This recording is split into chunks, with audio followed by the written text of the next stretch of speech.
Alright guys, TacticalRab back again today. Hope you're all doing well and enjoying your day so far, and things finally kicking off here, it seems, in the off-season. Pros trying to rank their top 30 players of all time. Bias is certainly on display, but who is right at the end of the day? Very much intrigued to get your thoughts in the comment section below. Like if you guys enjoy the video, subscribe if you are new as always. Even if you're not new and not yet subscribed, it'd be greatly appreciated. Let's dive right into things then. First of all, this from Call of Duty. See you tomorrow, that being today. Dear cheaters, etc, etc. They're kind of at least hinting that either they're going to announce like the anti-cheat, it's arriving, or they're going to kind of talk about what this means. Because they've said for a long time now they're going to do something about cheaters. Hasn't really happened for a very long time. This time last year, it was a massive discussion really, or at least in November when the game first came out. Cheaters were all over the place and kind of the challenger side, and really like that was a discussion point for the entire season. And even last year when things went online in the Pro League, like could some of these players be doing something dodgy? It was hard to absolutely rule it out. So of course like an anti-cheat is going to be massively important for Warzone, but also for competitive Call of Duty play and multiplayer regularly, and giving a fair competitive environment. So hopefully they talk about something relatively good about it, because they're certainly hinting. If they tweet something like this and you know, and they're not actually gonna do something actively later today, then I'm not really sure what they're playing at, to be honest. But hopefully with any luck something will indeed happen. This from Crone, I thought it was kind of funny. Let's see how many mid-tier challenger players retire tomorrow who may or may not be using something dodgy behind the scenes if the anti-cheat actually is going to be effective. But that's the thing, the anti-cheat has to keep up with the cheat manufacturers, and they can always kind of be one step ahead of the game to some degree. But hopefully it'll be a good, well, hopefully it'll be a step in the right direction at least. Your time is up, cheaters, say the Florida Mutineers. And speaking of Crimsix, thought this was kind of good from Crimsix. Crim going down the Crim thin route, as yeah, Duck kind of does like a nice little tweet right here, getting everyone hyped up for the day. One up me, Douglas, as Crim says, but in 770 cal, 56 minutes on the high intensity interval training, baby. Let's go, Crim. He's back in business. You're going to see a new Crim in the new season, which is well, he's going to be absolutely flying out of control. But of course, speaking of Crimsix, a lot of discussion right now about the top 30 players of all time. Crimsix pretty much unanimously now, given his tenure in Call of Duty, the amount of events he's won more than anyone else, 3 world championships, is pretty much unanimously #1 in Call of Duty history. But the rest of the list is obviously very much up in the air. It's so hard to make lists like this that make sense, especially like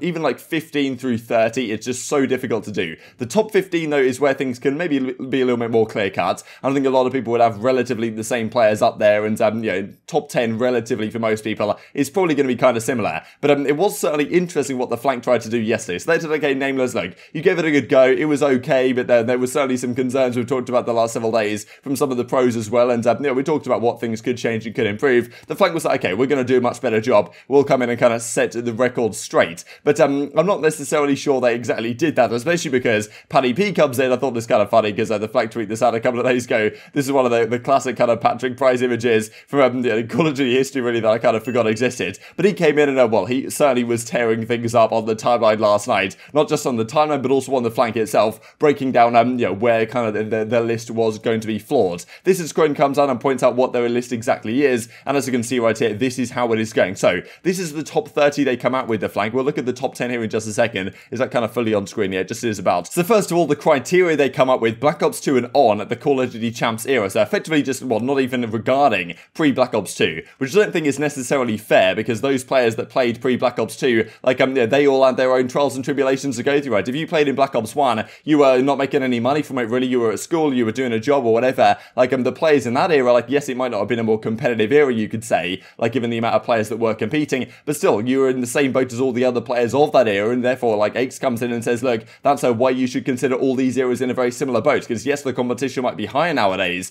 but you had to compete with the players that were available at the time, and all those players were in a very similar boat, right? So that's kind of why things are a little bit interesting here, especially, I mean, Aix is not particularly happy with this number 4, for example, for newer players, factoring in current trajectory, saying like, what is this player going to do in the future, supposedly, and trying to predict the future in that sense as to where they might end up here. And Ben's kind of talking about, we'll look in a second, that maybe it's not quite an all-time list in that sense. But anyway, you guys can look through this. I mean, I think they did a somewhat better job with the lower half of it, putting in Shotsy here, like Priestahh, for example. I think you know, maybe John should be a little bit higher. I think maybe I was surprised to see Cellium so high, but that kind of well, well, paints the discussion we're going to look at here in just a couple of seconds, especially when it comes down to this top 10 row. So this is where things I think got particularly contentious, was that in this kind of top 10 range. aBeZy, I think for most people would be higher than 9th. I think a lot of people would have him like in the 6th range, because aBeZy has done so many things for so many years in Call of Duty, from back in like Modern Warfare 2 and even like before that to some degree, winning events back there. And then of course, if you're going to completely disregard pre-Black Ops 2, then maybe you go down this route. But even then, you look at the success that Complexity had during Black Ops 2 and then Ghosts, of course. And then like if aBeZy didn't come back and win the World Championship in 2018 or Evil Geniuses, maybe 9th is fair enough. But just the fact that he came back and won that event as well, and like well, clutched up massively against OpTic when it was required,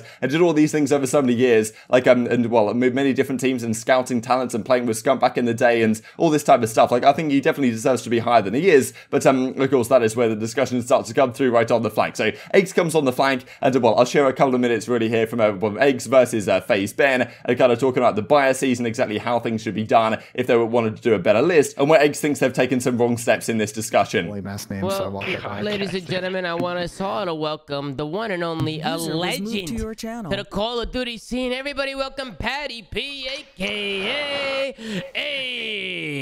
aBeZy. What's going on, Patty P? What the f*** is trajectory? What's good, brother? Welcome, Patty P. You've been too quiet for my liking, Pat.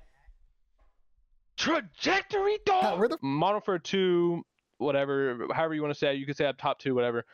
All the way to the end of Black Ops 2, where we won 7 out of 8 events, right? Yeah. Up until this point. A Big T had like 13 chips, I think, at the time. But listen, Big T had like 13 chips at the time, I think. Yeah. So, and me and Teep at this time, I mean, you kind of just had to put us like equal, like when you're ranking us on a list in like current time back in BO2. Started the argument where you guys sat here and you don't think that it's much harder for someone to get to the top now than it was back in the Black Ops 2 era. I don't care how hard it is. But we have to care for the sake of this list. No, you don't. This is an all-time list. It is relative on what is more difficult. List. Once again, it starts in Black Ops 2. That's the dumbest I've ever heard, regardless. But a list is no matter what, all time. It's taking the fact when someone started, where like they got, I mean, I guess Hex was in the early development of the Pine Park when he sent Arcitys for FaZe for free, but like,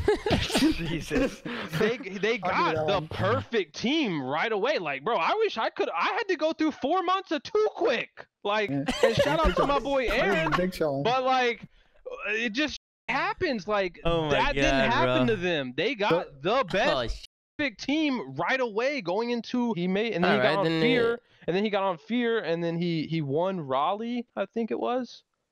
If you're moving John up, are you moving me up, Pat? Pat's making a hell of an argument, bro. I'm gonna put him at number 1. Crim couldn't beat him. You're moving John up. Pat, you better move me up a little bit. I'm moving Cap up. I'm sold. I'm moving probably maybe App over you. So John, definitely Josiah. I would move Haggy up. I would move. I think he was born back then, but let me ask you this, Pat. It was 5. Do you think it's equally as hard to win an event in Black Ops 2 as it is now? Yes.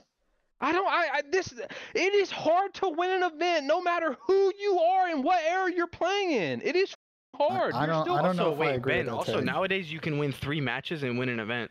Yeah, I would have loved to play 3 games and win $100 grand. I would have loved it. You still technically have to win more than three matches, though, because you still got to play. So this is as it continues, as Nameless says, bro, not putting Panny P, that being aBeZy's top 6 on a list is just not right. Bro, I'm not going to get into it myself, but Cellium over Teep all time, like he's just laughing. So as we can see right here, right, so Cellium is at 14th, Teep is at 15th. Like, that's the thing, right? If you're, Cellium, like, he's only really been around for a few years, not really won too many events. It's like, okay, Simp and aBeZy, yeah, fair play, they're 2-time world champions. Cellium is a 1-time world champion now, but he's only been around a couple of years. TP was around so long, like also won a world championship. Like, is this the whole trajectory situation where Cellium is over Teep, or is it just kind of the bias from FaZe Ben, as I'm sure maybe X is implying? Where is this happening? An insane asylum, but no, it's actually the flank, right? So X not particularly happy with this. And this continues as well from Ben. The list is not an all-time list. Then don't make a list when you count some people's dominant eras, but not others. Current trajectory, X, is not recency bias. Nice. We are predicting the future. So, dude, I can't listen to someone. Did you see see how bad they were fighting? Yeah, I did. I also saw what everyone else did years ago. I just didn't forget. Can't forget an era. It's all relative to the time. I guess in 10 years we'll say Simp was playing up against Plumbers, right? Which is kind of interesting from Nameless, right? Saying that yes, maybe in 10 years time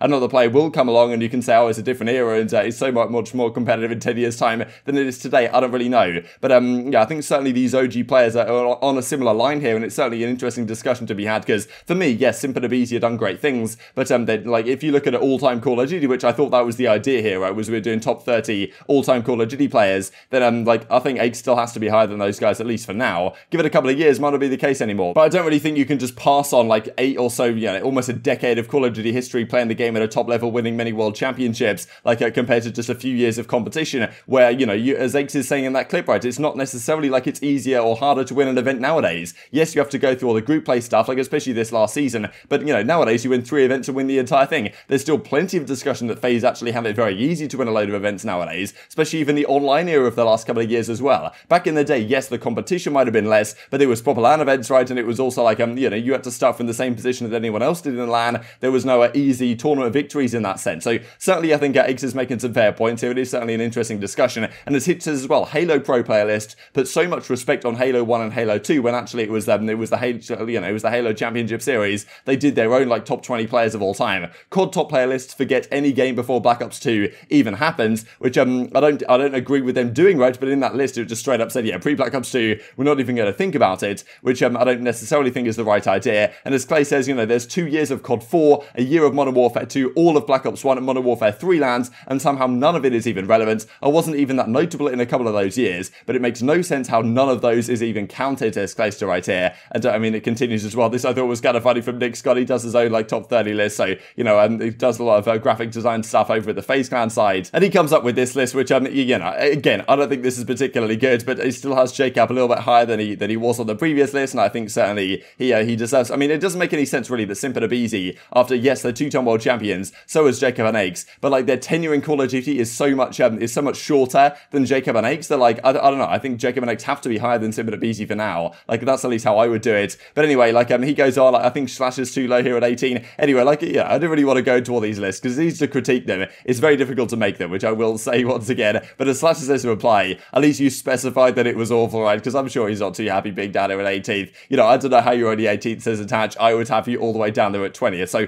very interesting discussion. Really intrigued to your thoughts on all this stuff in the comment section below. Like, how would you do this list? Because yesterday we had Scump saying, yes, maybe rings are kind of overvalued in this discussion. Now we're talking about trajectory. We're talking about discounting previous eras. We're talking about how do you kind of count current eras compared to previous eras. Because yes, there is a higher competition today, but there's certainly other angles to look at it from that X was kind of discussing there on the flank. So lots to talk about, I'm sure, down in the comment section below. Hope you guys enjoyed the video. If you did enjoy it, I'd greatly appreciate a like on the video. Really upset that YouTube record. I know you enjoyed this content. Other people like you may enjoy this content as well. And I've grown the competitive Call of Duty community. Thank you for watching as always. Take care. And I will see you next time.